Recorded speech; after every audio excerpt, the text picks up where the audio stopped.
One to one ஆன்மீக நேயர்களுக்கு அன்பு வணக்கம். நம்ம சேனலில் தொடர்ந்து ஜோதிட விழிப்புணர்வு நிகழ்ச்சிகளை பார்த்துட்டு வரோம். அந்த வகையில் இன்றைக்கி நாம் பார்க்க போகிறது சிம்ம ராசியில் நின்ற கிரகங்களின் பலன். சிம்ம ராசியில் 9 கிரகங்கள் நின்னால் என்னென்ன மாதிரியான பலன் கொடுக்கும் அப்படிங்கிறத பார்க்க போகிறோம்.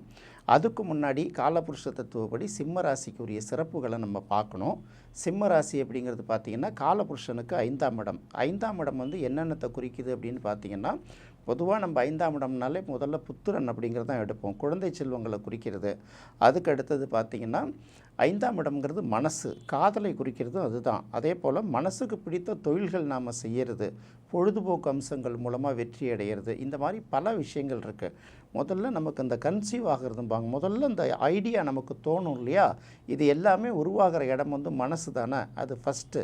அடுத்தது இம்ப்ளிமெண்டேஷன், அதுக்கான பிளானிங், இதெல்லாம் இப்படி ஒன்று ஒன்றா பார்த்துட்டே வரும்போது 5ஆம் இடம்ங்கிறது வந்து பார்த்திங்கன்னா இந்த இடத்துல சிம்ம ராசி. சிம்ம ராசி அப்படிங்கிறது பார்த்திங்கன்னா ஒரு நெருப்பு ராசி. இதை வந்து என்ன சொல்லுவாங்கன்னா, முக்கியமாக அந்த மேஷம், மிதுனம், சிம்மம், கன்னி இந்த 4 ராசிகளுக்கும் பேரன் சைன் அப்படின்னு சொல்லுவாங்க. இதுக்கு பேர் மலட்டு ராசி, வரட்டு ராசி அப்படிங்கிற ஒரு விஷயத்தை சொல்லுவாங்க. அப்படி சொல்லும்போது பார்த்திங்கன்னா இங்கே இருக்கக்கூடிய கிரகங்கள் வந்து பலன் கொடுக்கறதுக்கு கொஞ்சம் டைம் எடுத்துக்கும். உடனே நல்ல நிலத்தில் உடனே விளையும், கொஞ்சம் சுமார் நேரத்தில் லேட்டாக தானே விளையும். அதனால் அதுக்குன்னு விளைச்சல் இல்லை அப்படின்னு சொல்ல முடியாது, கொஞ்சம் தாமதப்படுத்தி கொடுக்கும் அப்படிங்கிறத இது முதல்ல தெரிஞ்சுக்கணும். அப்போ 5ஆம் இடத்துக்கு இந்த மாதிரி பல சிறப்புகளை சொல்கிறோம். அப்புறம் சிம்மத்துக்குன்னு சில சிறப்புகள் இருக்குது இல்லையா, சிம்மத்துக்குன்னு சில சிறப்புகள் இருக்கும்போது பார்த்திங்கன்னா இது அரசோடையும் அரசாங்கத்தோடையும் தொடர்புடைய ஒரு விஷயம். கம்பீரத்துக்கும் தலைமை பதவிக்கும் ஒரு முக்கியமான சொல்லக்கூடிய ஒரு விஷயம் பார்த்திங்கன்னா இங்கே தான்.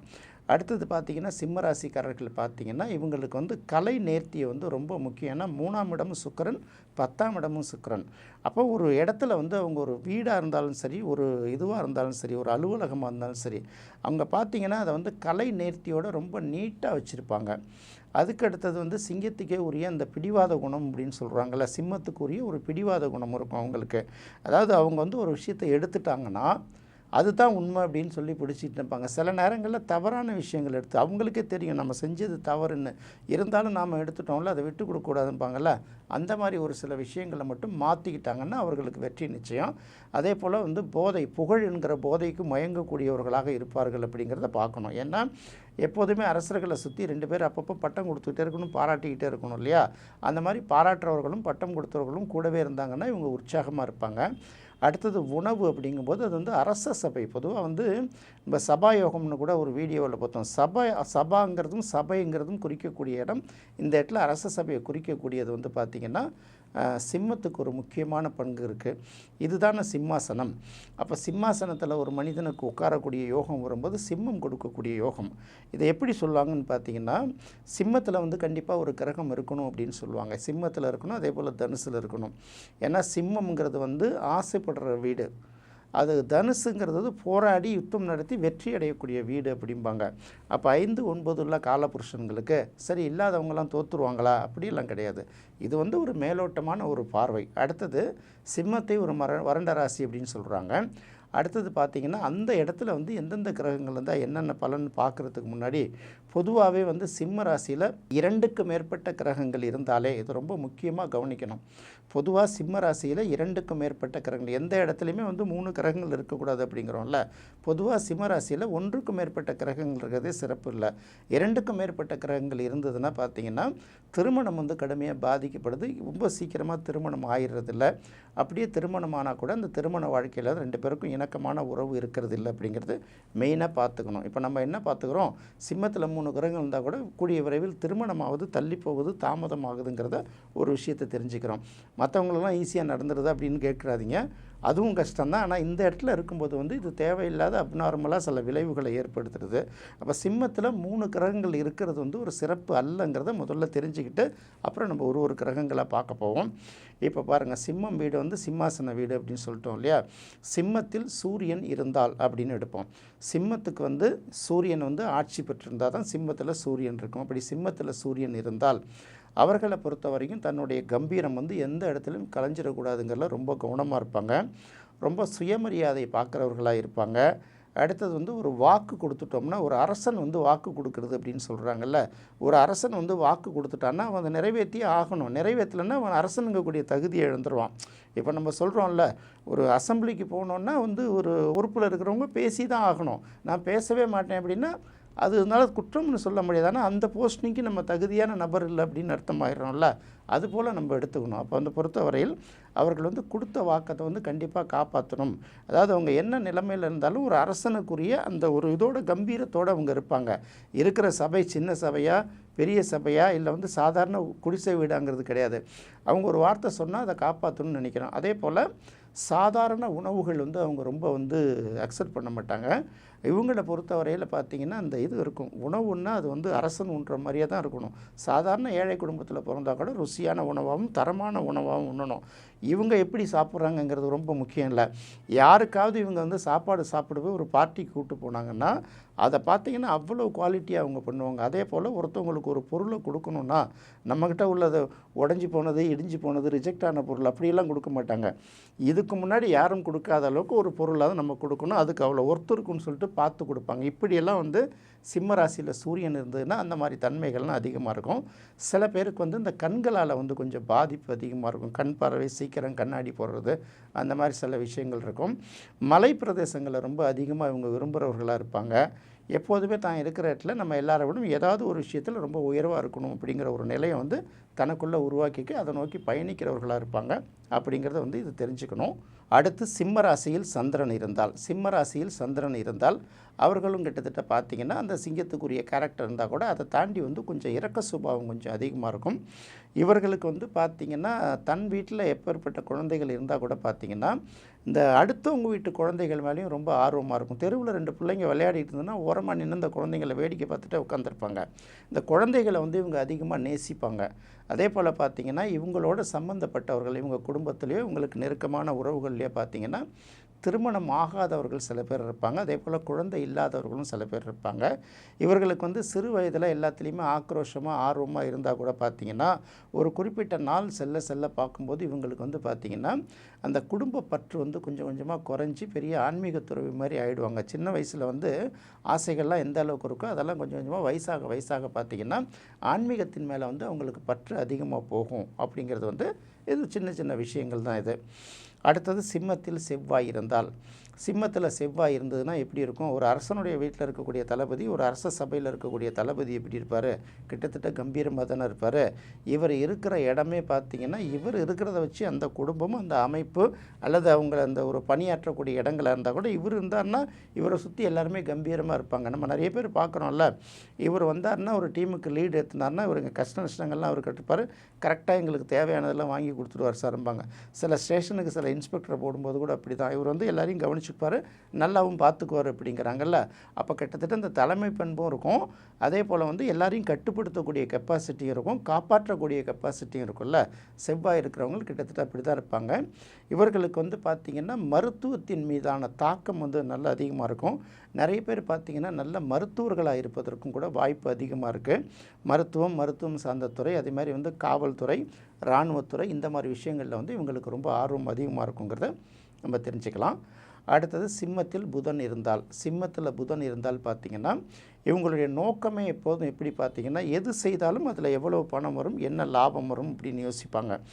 எதையுமே வந்து ஆதாயம் பார்க்காம இறங்க மாட்டாங்க அப்படிங்கிறது தெரிஞ்சுக்கணும். அதாவது எப்படின்னா ஒரு இடத்துக்கு நம்ம போகிறோன்னா ரைட், நம்ம வந்து ஒரு 1000 ரூபாய் செலவு பண்ணுறோன்னா இந்த 1000 ரூபாய்க்கு அதுக்கு ஒர்த்து இருக்கா, அதுக்கு மேலே வந்து நமக்கு தேவையில்லாமல் நஷ்டம் வரக்கூடாது. அதே போல் எந்த தொழில் செஞ்சாலும் எந்த நண்பர்களோட பழகினாலும் அவர்களுக்கு வந்து பார்த்திங்கன்னா ஒரு லாபம் தரக்கூடியதாக இருக்கணும் அப்படின்னு நினைப்பாங்க.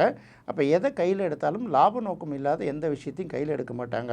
அப்படி நல்ல லாபம் வந்ததுன்னா அது அவங்களே எடுத்துகிட்டு போகிறாங்கன்னா அவங்களும் எடுத்துகிட்டு போக மாட்டாங்க. அடித்து பிடிச்சி பேசுவாங்க, லாபம் சம்பாதிப்பாங்களே தவிர அதை மற்றவர்களுக்கு கொடுப்பாங்க அப்படிங்கிறது இந்த இடத்துல மறந்துடக்கூடாது. அடுத்தது வந்து பார்த்திங்கன்னா சிம்ம ராசியில் வந்து குரு இருந்தால் என்ன மாதிரியான பலன் இருக்கும் அப்படின்னு பார்த்திங்கன்னா சிம்ம ராசியில் குரு இருக்கிறது எப்படின்னா வீரமும் விவேகமும் நிறைந்தவர்களாக இருப்பாங்க. அல்லது வீரமிக்க ஒரு சபையில் வந்து ஒரு ஆலோசகராக இருப்பாங்க. அரசனே வந்து கட்டுப்படுத்துகிற அளவுக்கு ஆலோசனை சொல்லக்கூடியவர்களாக இருப்பாங்க. சில நீங்கள் அமைச்சரவையில் பார்த்திங்கன்னா ரொம்ப பவர்ஃபுல்லான முதலமைச்சர்லாம் இருந்தால் கூட சாதாரணமாக இருக்கக்கூடிய அந்த செக்ரட்டரிஸ் பார்த்திங்கன்னா அவங்களுக்கு ரொம்ப மரியாதை கொடுப்பாங்க. ஏன்னா இவங்கள வேலை செய்கிறாங்கன்னு நினைக்கக்கூடாது. இவங்கள பொறுத்த வரைக்கும் இந்த மக்கள் நல்லா இருக்குன்னு நினைக்கிறவங்க. அவங்க எது சொன்னால் கூட நமக்கும் கெட்ட பேர் வந்துடக்கூடாது, பப்ளிக் பாதிப்பு வந்துடக்கூடாதுங்கிறதுல கவனமாக இருப்பாங்கல்ல. அதாவது அரசாங்க அதிகாரிகளாக இருப்பாங்க, ஆலோசகர்களாக இருப்பாங்களே தவிர பவரில் இருக்கிறவங்களே பார்த்திங்கன்னா அவர்களுக்கு மரியாதை கொடுக்கக்கூடிய லெவலில் இருப்பாங்கல்ல. அப்போ ரெண்டுமே இருக்கும். அதாவது அறிவும் இருக்கும், அறிவை தாண்டி ஆற்றலும் இருக்கும். எல்லாத்தையும் அனைத்தும் அரவணைச்சு போகக்கூடிய தன்மையும் கட்டுப்படுத்தக்கூடிய தன்மையும் எல்லா துறை சார்ந்த நாலேஜும் அவர்கள்ட்ட அதிகமாக இருக்கும் அப்படிங்கிறத பார்க்கணும். அடுத்தது இந்த இடத்துல குரு இருக்கிறது, காலபுருஷனுக்கு 5ஆம் இடத்துல குரு இருக்கு இல்லையா. அப்போ இவர்களுக்கும் பார்த்திங்கன்னா தேவையே இல்லாமல் பார்த்திங்கன்னா குழந்தைகள் மேலே ரொம்ப கட்டுப்படுவாங்க. சின்ன சின்ன பிள்ளைங்கள்லாம் பார்த்திங்கன்னா இந்த முன்ன பின்ன தெரியாத குழந்தைங்கள்லாம் போய் கொஞ்சுவாங்க, விளையாடுவாங்கல்ல. பார்த்திங்கன்னா அவர்கள்லாம் கிட்டத்தட்ட இந்த சிம்மத்தில் குரு இருப்பவர்களை நம்ம கிட்டத்தட்ட பார்க்கலாம். சிம்மாசனத்தில் குரு இருப்பவர்களுக்கு எப்போதுமே ராஜாங்க கனவு இருக்கும். ஏதாவது ஒரு பதவி நாற்காலியில் கண்டிப்பாக உட்காரக்கூடிய வாய்ப்புகளும் அவங்களுக்கு கிடைக்கும். அது கொஞ்சம் லேட்டாக கிடைக்கும். அவங்கவுங்க தகுதிக்கு ஏற்ற மாதிரி பெருசாவோ சின்னதாகவோ இருக்கலாங்கிறத நம்ம இந்த இடத்துல முடிவு பண்ணிக்கலாம். அடுத்தது சிம்ம ராசியில் சுக்கிரன் இருந்தால் அப்படின்னு பார்க்கணும். சிம்ம ராசியில் சுக்கிரன் இருந்ததுன்னா பொதுவாகவே பார்த்திங்கன்னா அதுக்கு பேர் அரசி அல்லது ராணி இல்லையா. அப்போ அரசாங்கம் சம்மந்தப்பட்டது தான் சிங்கம், அது சிம்மாசனம் தானே. அங்கே போய் உட்காந்தாங்கன்னா கிட்டத்தட்ட பார்த்திங்கன்னா அவங்க பிறந்த வீடு சின்ன வீடோ பெரிய வீடோ, அதே மாதிரி புகுந்த வீடு சின்ன வீடோ பெரிய வீடோ, அவ்வளோதான். அவங்க வைக்கிறது தான் சட்டமாக இருக்கும். அதுக்குரிய தகுதியும் அவர்களுக்கு இருக்கும். ஒரு ராணி பார்த்திங்கன்னா இருக்கிற நகையெல்லாம் போட்டிருக்கிற ராணியை மட்டும்தான் நம்ம பார்க்குறோம். ஒரு நாட்டை இன்னொரு அரசன் பார்க்கும்போது அதுக்கப்புறம் இளவரசர்களை வளர்க்க வேண்டியது ராஜ மாதாவான்னு சொல்கிறாங்க பார்த்திங்களா. அந்த மாதிரி கம்பீரத்தோடு இருப்பாங்க. கிட்டத்தட்ட அது அம்மாவாக இருந்தாலும் சரி, ஒய்ஃபாக இருந்தாலும் சரி, மருமகளாக இருந்தாலும் சரி, பேத்திகளாக இருந்தாலும் சரி, பொதுவாக அந்த வீட்டில் கொஞ்சம் பெண்களுக்கு அதிகாரம் கூடுதலாக இருக்கும். இல்லைன்னா பெண்களோட சொல்லுக்கு கட்டுப்பட்டு நடக்கக்கூடிய குடும்பமாக அது இருக்கும் அப்படிங்கிறது அதை முதல்ல தெரிஞ்சுக்கணும். அடுத்தது சிம்மத்தில் சனி இருந்தால், சிம்மத்தில் சனி இருக்கிறது பொதுவாக 5ஆம் இடத்துல சனி இருக்கிறது அவ்வளோ சிறப்புன்னு சொல்ல முடியாது இல்லையா. இவர்களுக்கு பார்த்திங்கன்னா பல பேருக்கு பார்த்திங்கன்னா 2 விஷயங்கள் இருக்கும். அதாவது அரசாங்கத்தில் பார்த்திங்கன்னா ஒரு விஷயம் நடக்குது அப்படின்னா நம்ம சுற்றி நடக்கக்கூடிய விஷயங்களில் அநீதிகளை தடுத்து போராடுறாங்கல்ல, அந்த மாதிரி பீப்புள் இந்த இடத்துல அதிகமாக இருப்பாங்க. அடுத்தது பார்த்திங்கன்னா இது பார்த்திங்களா, சிம்மத்துக்கு சிம்மம்னா சிங்கம், இந்த பக்கம் நரன்னா மனிதன்ல, நரசிம்மன் தான் நம்ம எடுத்துக்கணும். அப்போ கிட்டத்தட்ட ஒரு நரசிம்மருக்கு உருவான கேரக்டர் அவங்களுக்கு இருக்கும். அப்போ எந்த இடத்துல அவங்க பலம் மிக்கவர்களாக இருப்பாங்கங்கிறது தெரியாது. அதே சமயத்தில் நரசிம்மர் வழிபாடுங்கிறது எந்த அளவுக்கு முக்கியமானது. யாராலையும் தீர்க்க முடியாத பிரச்சனை தான் நரசிம்மர் தீர்த்து வைப்பார். அதே போல் பலராலும் தீர்க்க முடியாத பிரச்சனைகளுக்கு தீர்வு சொல்லக்கூடியவர்களாகவும் அதுக்காக போராடக்கூடியவர்களாகவும் எதுக்கும் அஞ்சாதவர்களாகவும் மக்கள் நலனுக்காக, தன்னுடைய நலனை விட மற்றவர்கள் நலனுக்காக போராடக்கூடியவர்கள் இருக்காங்கல்ல, அவர்களுக்கு அந்த மாதிரி விஷயம் இருக்கும். சின்ன வயசுலேயே பார்த்திங்கன்னா இந்த கண் சம்மந்தப்பட்ட பாதிப்பு, தூர பார்வை, கிட்ட பார்வை, இல்லை சின்ன வயசுலேயே கண்ணாடி போடுறது, தலைவலி, இந்த மாதிரி சிக்கல்கள் அவங்களுக்கு இருக்கும். அதே போல் உடல் ரீதியாக பார்த்திங்கன்னா உடம்பில் அந்த கால்சியம் குறைபாடு, அந்த மாதிரி சில விஷயங்களும் அவங்களுக்கு இருக்குங்கிறத இந்த இடத்துல முக்கியமான பலனாக நம்ம பார்க்க வேண்டியிருக்கு. அடுத்தது சிம்மத்தில் ராகு இருந்தால் அப்படின்னு பார்த்திங்கன்னா பொதுவாக பார்த்திங்கன்னா அவர்கள் பேராசை நிறைந்தவர்களாகத்தான் இருப்பார்கள். அதை யாருமே மாற்ற முடியாது. பேராசை நிறைந்தவர்கள்னால் இந்த இடத்துல பார்த்திங்கன்னா அவங்களுடைய தனிப்பட்ட ஆசை இல்லை. அவங்க இருக்கிற இடம் இந்த இடத்துல ஒரு 100 வீடு இருக்குன்னா நம்ம வீடு மட்டும் தனியாக தெரியணும். ஒரு 50 பேர் கார் வச்சுருந்தா கூட நம்ம கார் காஸ்ட்லி காராக இருக்கணும். அதுக்கப்புறம் அவங்க என்ன தான் படிப்பு படித்தா கூட அவங்கள விட கொஞ்சம் 4 படிச்சிருக்கணும். இப்படி மற்றவர்களை ஒப்பிட்டு பார்த்து அதை விட எல்லாத்துலேயும் ஒரு படி வகையில் மேலே இருக்கணும்னு சொல்லிட்டு அதை நோக்கி பயணங்கள் இருக்கும். சில நேரங்களில் அந்த லட்சியத்தை அடைவதும் உண்டு, சில நேரங்களில் அதனால் இழப்பீடுகளை சந்திக்கிறதும் உண்டுங்கிறத நம்ம இந்த இடத்துல முக்கியமாக பார்க்க வேண்டியிருக்கு. ஏன்னா ராகு 2 விதமான பலன்களையும் கொடுத்துரும். அடுத்தது கேது. இந்த சிம்ம ராசியில் கேது இருந்தால் என்ன மாதிரியான பலன் கொடுக்கும் அப்படின்னு பார்த்திங்கன்னா கிட்டத்தட்ட அரசர்களாக இருந்தாலும் துறவிகள் மாதிரி வாழறது அப்படின்னு சொல்லுவாங்க இல்லையா. இந்த இடத்துல நம்ம ஜனகர் அப்படின்னு ஒரு கேரக்டர் பார்க்குறோம். சீதா பிராட்டியோட தந்தையார். அவர் அரசர் தான், ஆனால் பார்த்திங்கன்னா ஒரு எளிமையாக ஒரு ரிஷி போன்று அவர்கள் வாழ்ந்துட்டுருப்பார் அப்படின்னு சொல்கிறாங்கல்ல. என்ன தான் அரண்மனை அதிகாரம், அரச சுவை எல்லாமே கிடைத்தால் கூட அவங்க அதை எளிமையான வாழ்க்கை வாழ்வாங்க. பார்த்திங்கன்னா அடுத்தது அரசு துறையில் உயர்ந்த பொறுப்புகள் இருக்கிறவங்க பல்வேறு ஆராய்ச்சிகள் செய்வாங்க. அதாவது அடுத்த சமூகம், அடுத்த தலைமுறை பயனடைகிற வரைகள் இருப்பாங்கள்ல, அந்த மாதிரி விஷயங்களில் அவங்க கவனம் செலுத்துகிறவங்க இருப்பாங்க. எவ்வளோ பெரிய இடத்துல இருந்தால் கூட அறிவு ரீதியான விஷயங்களுக்கு முக்கியத்துவம் கொடுப்பாங்களே தவிர ஆதிக்கம் செலுத்துவது குறைவாக செலுத்துவாங்க, அதிகாரம் செலுத்துவது குறைவாக செலுத்துவாங்க. இவர்களுக்கும் பார்த்திங்கன்னா இந்த கண் சம்மந்தப்பட்ட பாதிப்பு, தோல் சம்மந்தப்பட்ட பாதிப்புகள் சில வகையில் இருக்க தான் செய்யும். அதெல்லாம் சின்ன சின்ன விஷயங்கள். உயர் ரக ஆடைகள் அணியும் போதெல்லாம் பார்த்திங்கன்னா ரொம்ப கவனமாக அணியும். அப்போ தான் அவங்களுக்கு தான் வந்து கரைப்படும், அவங்களுக்கு தான் அடிக்கடி கிழியும். இந்த மாதிரி விஷயங்கள்லாம் இருக்கும். என்ன நேயர்களே, சிம்ம ராசியில் சூரியன்லேருந்து கேது வரைக்கும் 9 கிரகங்கள் இருந்தால் என்ன மாதிரியான பலன்களை கொடுக்குங்கிறத இந்த நிகழ்ச்சியில் பார்த்தோம்.